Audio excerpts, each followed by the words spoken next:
Udumo kuNkulunkulu kweliphezulu nokuthula emhlabeni kubantu abathokozelwa nguye. Kubaba uNsibande okubingelelayo ndlalifa izulu. Ngithi uJesu Kristu inkosi. Siyambonga uNkulunkulu wethu kakhulu, siyamdumisa abangcwele. Siyambonga kakhulu. Angazi ukuthi ngizothi ngisestudio bani uma ngila. Ngithini? Ngithi ngisestudio bani uma ngila. Ake sishiye kanjalo ngingasho. Kodwa nje-ke ngisambonga uNkulunkulu wethu kakhulu ukuthi usigcinile indlela yonke izolo saze safika la sikhona njengamanje. Siyamkholwa kuNkulunkulu uzoqhubeka abe kanye nathi futhi aqhubeke abe kanye nawe. Udumo lonke lungolwakhe lumfanele. Yena yedwa ohlala ekukhanyeni ongesondelwe kukho. Yena yedwa ongabhekeki. Kanti uyabhekeka abangakwazi ukumbheka yilabo abanezono. Siyambonga kuNkulunkulu wethu, siyamdumisa. Baba uNsibande uyakubingelela. Ngithi uJesu Kristu inkosi. Singakayi ezweni lenkosi ngiyafisa ukuthi ngiguqe sithandaze simnxusa uNkulunkulu wethu ukuthi abe kanye nathi nakuyo lenkonzo yosuku. uJesu Kristu inkosi.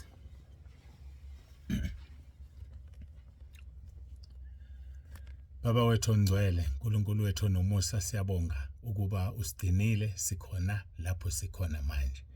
Sibonga ukuthi kanye nathi akekho uNkulunkulu ofana nawe, akekho uNkulunkulu njengawe.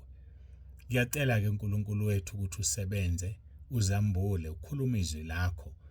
Babusisiwe abakholwa bengabonanga, washo njalo Nkosi komunye wabafundi uTomase, yena ethanda ukukholwa ngoba ebonile.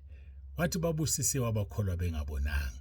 Siyabonga Nkosi ukuthi siphila kuleso sikhathi sokuthi asihambanga nawe ngenyama, asikubonanga wenza imangaliso emhlabeni, sikholwa singakubonanga, sikuthanda singakubonanga, ngoba ngamehlo kamoya siyakubona futhi izenzo zakho zisobala.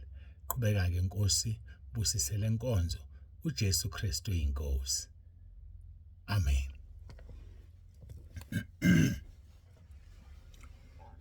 Ake nesihlalo asikhali kule ndawo engikuyona. Mosidonsa nje siyayithulela. Ake siyambonga uNkulunkulu wethu bazalwane. Asiqhubekeke nenkonzo yethu. Izolo besikhuluma ngekhubekiso. Sizoqhubeka nazo sibone isigcinaphi. Ngiyacela sivule izwi lenkosi esilitholayo lapha ngokaJohn chapter 17, umkhuleko wenkosi uJesu ezikhulekela yena nabafundi bakhe nabo bonke abakholwayo.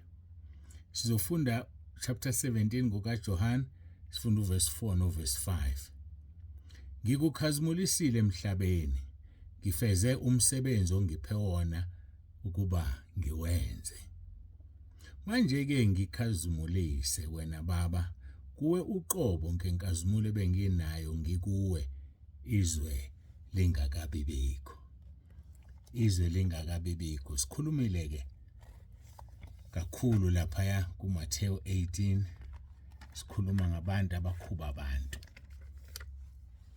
Nawe musu kuba ichoboka lomzalwane likhubeka kalula. Ngoba uzofika uJesu usakhubekile alanda ibandla, uzosala. Funda ukuba strong.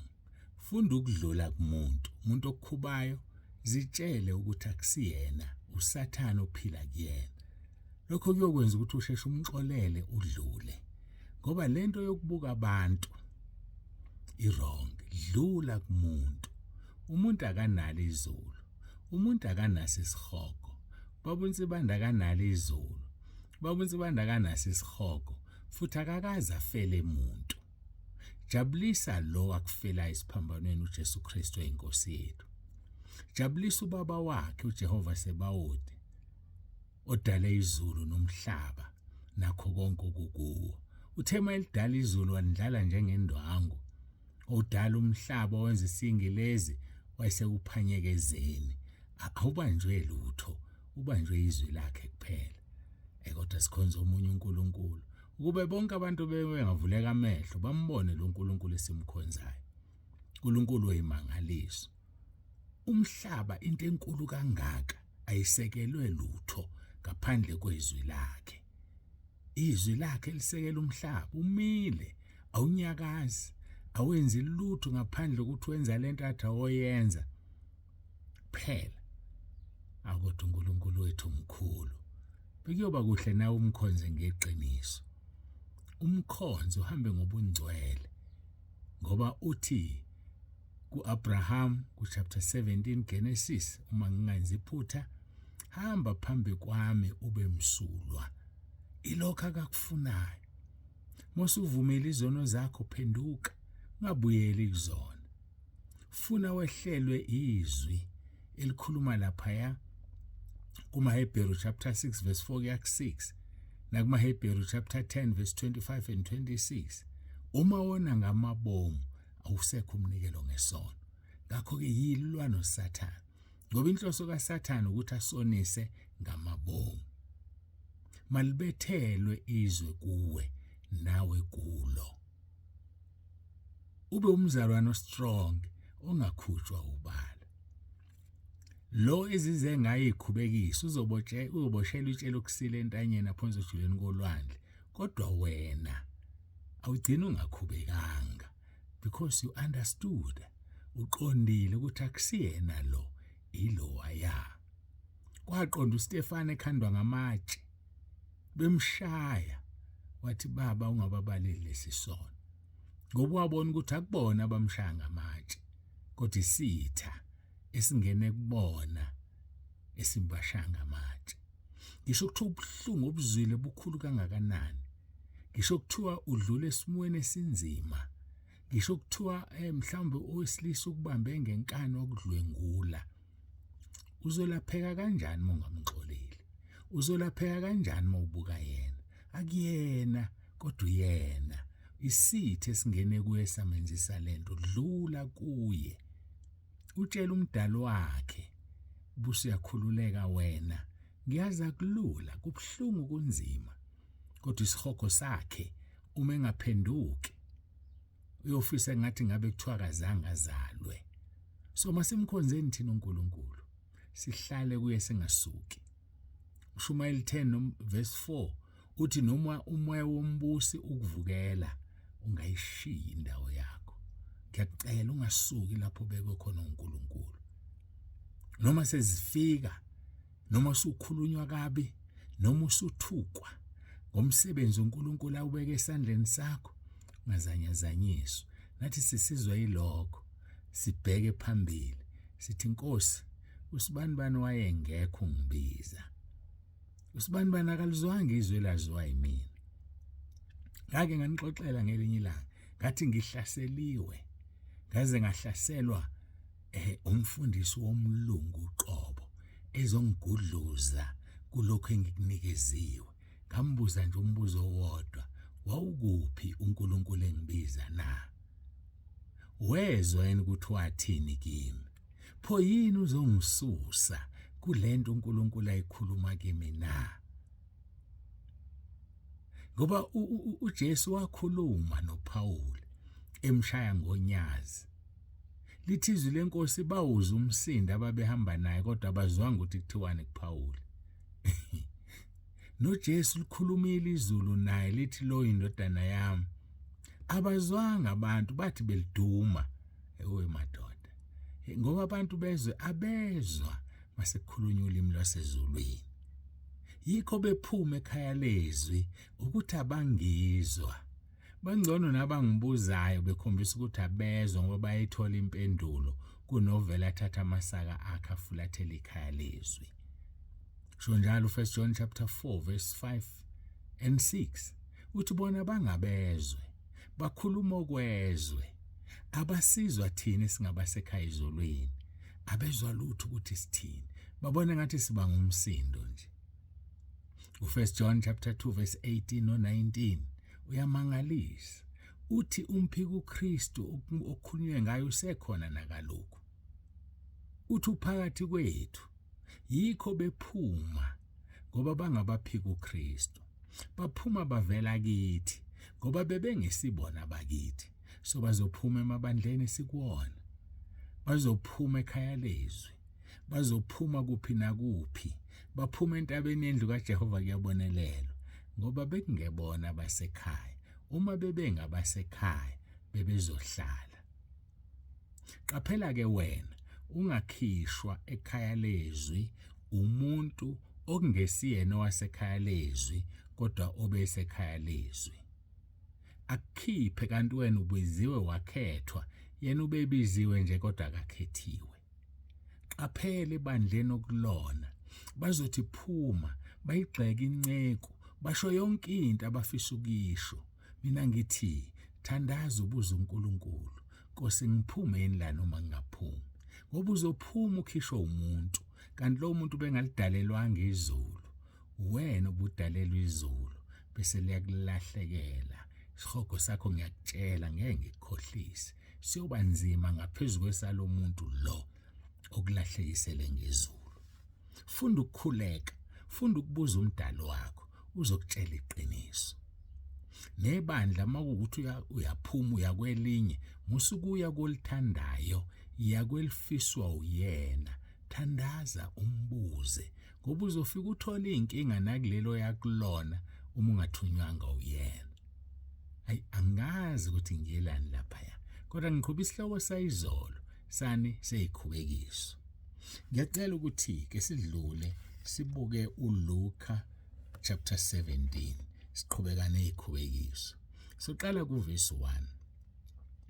Wayesethu uJesu kubafundi bakhe, kungeze kwenzeka ukuba kungaveli izikhubekiso, kodwa maye kulowo ezivela ngaye.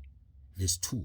Kungcono kuyo kubitshela ukusila ligaqwe entanyeni yakhe alahlwe elwandle kunokuba khubekisa bemunye kulaba abancinyana. Yalizwa ukuthi lifana nelele lapha kuMathewu. Kodwa into engithanda kuverse 1 kuthiwa kungeze kwenzeka ukuba kungaveli ikhubekiso. So ikhubekiso into yethu. Ikhubekiso ama-stepping stones. Ikhubekiso yona into esizongena ngayo ezulwini. Ziyasiqinisa, ziqinisa ukholo lwethu. Ziqinisa umzimba kamoya. Ethi uma kuhlaba ameva kuphuke iva lingangeni enyameni noma lingangeni emzimbeni kamoya, iva ngoba uqinile, uqiniswe izilingo. Uthi kuJesu kungeze kwenzeka zingabibikho. Kufanele zibe khona, kodwa maye kuloyo eziza ngaye.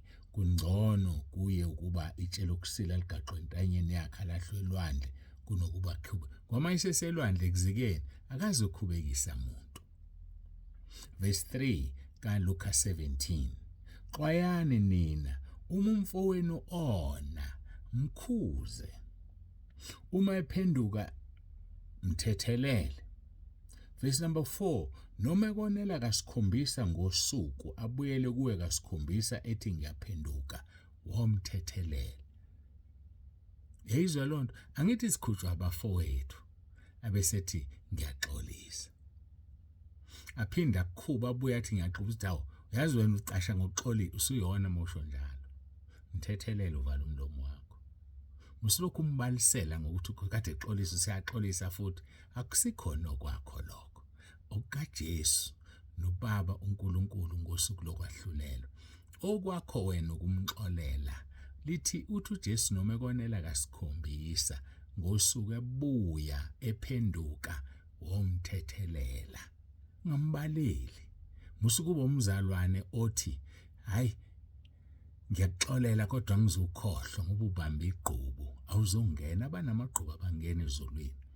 Baningi abazalwane abagcwele esihogweni ngenxa yamagqubu.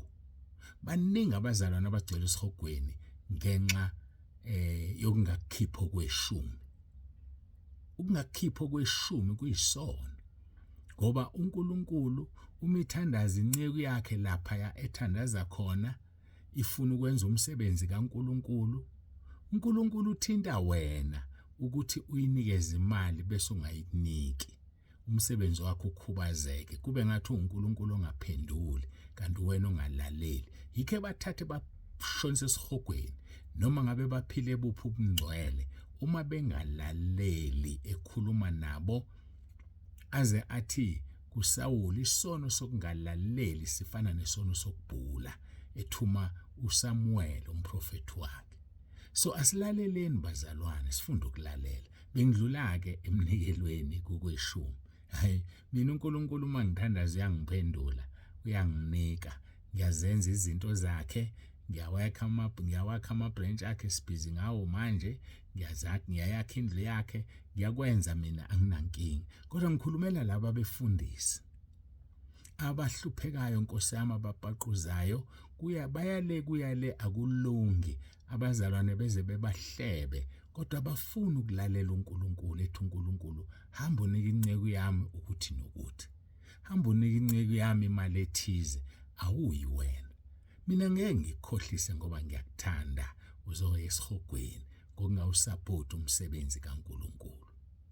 Zinceku mawusuyinikeziwe imali, musudlala ngayo, uma kuwukuthi awazi uzokwenzani, guqa uthandaze ubuze uNkulunkulu, ngoba sisazophendula ngalezi imali ey'nikelwa abazalwane, sisazophendula phambi kaNkulunkulu. Uyeza umalusi omkhulu, so mayisefikile yena uzohlukanisa umoya nomphefumulo, ahlukanise inhloko nesixhanti, ahlukanise ithambo nomnkantsha ngezwi lakhe. So bekuyosiza-ke ukuthi sonke abanikelelwayo, abanikelayo benze izwi likaNkulunkulu. Izwi likaNkulunkulu licacile kukho konke lokhu ukuthi yini okufanele siyenze ngemali enikelwa abazalwane, ukuze abazalwane babusiseke. Kodwa Nkosi yami, angisithandi isihloko semali ngoba ngingena umfundisi wemali, kodwa ke sengisekhona-ke mina bengikhuluma ngekhubekiso. Akhubeke omunye umfundisi azaye kumsebenzi kaNkulunkulu elamba, ehambaze, engenalo uphahla ngenxa yabazalwane abangafuni ukulalela, abazalwane abanganikeli. Asinikeli ngoba umfundisi ehlupheka, asinikeli ngoba umfundisi elambile, sinikela ngoba sifuna ukubusiswa. Ayake ngiphinde futhi, asinikeli ngoba umfundisi ehlupheka. Ngisho noma ngabe akahlupheki, thatha amalahle wena waphonsa ekhanda lakhe, ngoba naye unomsebenzi wokuthandaza, abuze ukuthi le mali uzokwenzani ngayo, uNkulunkulu amtshele. Mhlawumbe uNkulunkulu uzothi hamba osiza usibanibani ohluphekayo. Mhlawumbe uNkulunkulu uzothi hamba endaweni ethile, kunomuntu wami lapho lambile, umgrosela igrosa ka-3,000 ufike umnike. Kodwa ngoba nathi bafundisa sifuna ukulalela, sisazophendula ngale mali. So ekugcineni kwakho konke, sonke uNkulunkulu usabele ukuthi kufanele senzeni. Angidluleke ngoba bengaqondile lapho, ngiqonde ekhubekisweni, musukuba isikhubekiso. Uthi uJesu kungeze kwenzeke ukuba kungaveli izikhubekiso, kodwa maye kulowo ezivela ngaye, kungcono kuye ukuba itshelo lokusila ligaxwe entanyeni yakhe, alahlwe elwandle, kunokuba khubekisa bemunye kulaba abancinyane. Xwayani nina, isixwayiso lesi verse 3. Uma umfowenu ona, mkhuze, ungathuli. Uma ephenduka, mthethelele. Niyeke lento ukuthi hayi umoya ongcwele uzokhuluma naye. Ukhuluma kanjani umoya ongcwele nomuntu ongcolile? Ngoba phela izono ziwudonga kezwa. Khuluma wena, usekhulume kumoya ongcwele wathi mtshele, mkhuze, uthi wena umoya ongcwele uzokhuluma. Athi umoya ongcwele shumayela uhlabiso nesithize, uthi wena hayi bazohamba abazalwane, umoya ongcwele uzokhuluma. Kanti ubani umoya ongcwele? Uthuma uNkulunkulu uqobo, ufika athume wena, akubize, athambe yosebenza bese uthuma yena futhi. Mina ngiyazi lento, kodwa kulungileke. Sisaya sonke phambi kaNkulunkulu wethu, sisazohlulelwa sonke njengalokho esikwenzile. Nasi-ke isexwayiso, xwayani nina. Uma umfowenu ona, mkhuze. Uma ephenduka, mthethelele. Verse number 4, noma ekonela kasikhombisa ngosuku, abuyele kuwe kasikhombisa ethi ngiyaphenduka, womthethelela. Verse 5, abapostoli basebethi enkosini yandisa ukukholwa kwethu. Ngoba ngempela inzima lento eyitshelwe iNkosi uJesu, yandisa ukukholwa kwethu. ngoba inzima yona leyo nto ngeke sikhohlisane ake siguqe sikhuleke baba uNzibande uthi asiguqe sikhuleke. Baba ongcwele baba olungileyo uNkulunkulu onomusa siyabonga uthando sithande ngalo akekho uNkulunkulu njengawe busise lona loyo olalele manje uJesu Kristu inkosi. Amen. Baba uNzibande uyavalelisa ndlalifa izulu ube nosuku oluhle uJesu Kristu inkosi.